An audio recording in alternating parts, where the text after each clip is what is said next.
Now, this is an interesting question. Who is God? Does God exist? If so, then in what form? These are questions that have been pondered over by numerous people, and some have got answers, shared their insights with others, and some, like you and me, are still debating and searching for answers. For anyone who doubts the existence of God, doubts the existence of a divine power. Now, such a person must be taken to the seashore and told to experience the vastness of the ocean and the divinity it holds.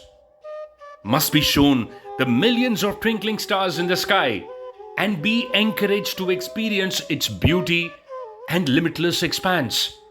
Such a person must be made to experience the divinity in lightning and thunder, and also the extremes of blooming of a flower in a garden, the transformation of a moth to a butterfly. I know what you're thinking. If God is everything and God is so powerful, then why a coronavirus? Why a pandemic? Why the suffering? Why death? Why the financial recession? Why so and so? If God is the ultimate cause of everything, right down to the fall of a sparrow, why can't this powerful God intercede to avert tragedy? And the answer to this, provided by great philosophers, is that were God to miraculously intervene in earthly doings, we as human beings would lose our capacity of free will.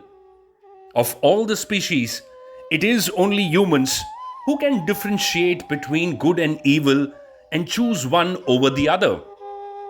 Now, the pan India belief in the dynamics of karma and reincarnation is probably an extension of this conversation. We can choose between right and wrong, and these choices will determine the course of our future lives. But if you don't buy into reincarnation, how do we reconcile ourselves to the pain of losing a loved one in this life, which is all that we have?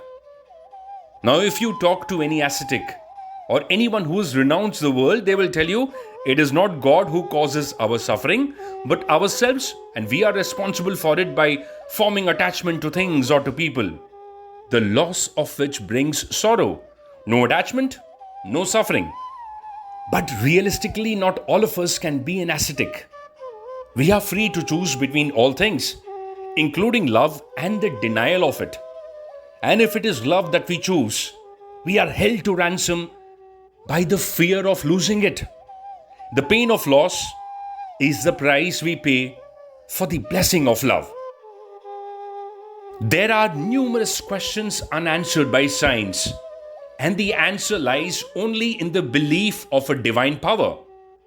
In the 10th chapter, Vibhuti Yoga, Krishna gives a sample of his divine manifestations. The word Vibhuti means manifestation. By meditating over the glories of the Lord, as described in this chapter, we can discover the infinite in the finite world of pluralities. The self, which is conditioned by or which functions through the individual mind and intellect, is called the jiva. Ego. It is limited by its imperfections. The eternal self, which is conditioned by or functioning through the total cosmic mind and intellect, is Ishvara, or God principle, which is unlimited by any imperfections. This concept of the self, as seen through an individual mind and the cosmic mind, is explained in this chapter of the Gita and the next. Now, Krishna tells Arjuna to listen. The power of listening is so important. Everyone may be able to hear, but to listen, one requires to pay total attention. Listening is great importance to one's growth and welfare. In this chapter, Krishna confirms that God exists in everything, both good and bad.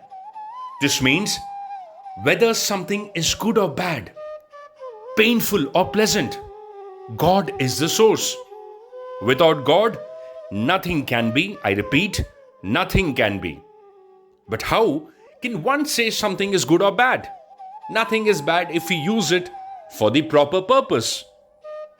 intelligence, knowledge, non-delusion, forgiveness, truth, self-control, calmness, happiness, misery, birth or death, fear and also fearlessness, non-injury, equanimity, contentment, austerity, charity, fame, ill fame, all of these qualities, these different attributes of beings arise from me alone, declares Krishna, emphasizing that though everything may be contradictory, it is only due to the divine.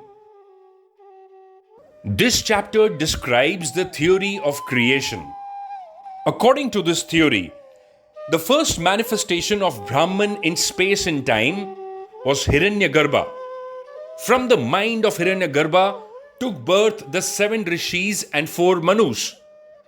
The rishis were the original teachers of spiritual wisdom, and the manus were the rulers of the world who were additionally entrusted with the responsibility of populating the world with animate and inanimate beings.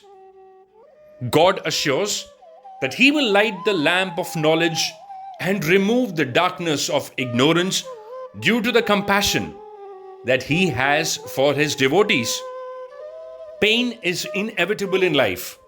God cannot do much to relieve one of the pain which the body endures, but suffering is subjective, and one can simply decide to not suffer with sufficient mental strength, which one can derive by devotion to the Supreme Force. This is the reason we often hear and see many terminally ill patients even smiling and being joyful. They do not fear their disease and are able to provide strength to their loved ones, as they simply believe in the grace of God and also accept that every living moment available is more important than fearing the moment of death. Devotion or bhakti should be the oil that lights the lamp of knowledge. Constant thought of God is the oxygen, and steadfast focus and concentration is the wick where the lamp is lit. Now, exposure to any external storm can extinguish the lamp. In the same way, a person disturbed with distractions from the external world can be swayed away. So, with constant meditation and devotion, one can maintain the focus and remain calm. One must learn to listen to the silence inside. Ramana Maharshi, the great Indian sage, he practiced silence. In fact, he has said, "Silence is the unique language ever surging in the heart. It is the state of grace. Silence is most powerful. Speech is less powerful than silence." If one wants to experience the divine, it could be done simply by practicing silence. Thank you so much for listening to us. Feel free to like, share, comment, and do subscribe to our channel.